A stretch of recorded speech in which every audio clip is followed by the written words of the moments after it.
पहाटेचे 5:15 वाजले होते. विंडो ओपन केली तर वाऱ्याची थंडगार झुळूक आले. खूपच छान वाटले आणि बाहेरचं वातावरण पहा किती आल्हाददायक आणि शांत आहे.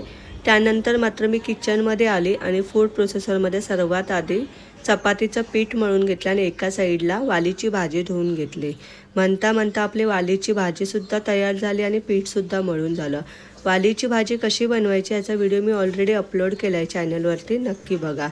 त्यानंतर मी रात्री तवसाचे वडे बनवले होते. हे तवसाचे वडे अतिशय सुंदर लागतात चवीला. तवस म्हणजे काय तर मोठी जून काकडी असते जी कोकणामध्ये मिळते, त्याचे हे वडे केले जातात. त्याचासुद्धा मी व्हिडिओ ऑलरेडी अपलोड केला आहे, नक्की बघा. चहाबरोबर हे गरमागरम वडे खायला तर खूपच छान लागतात.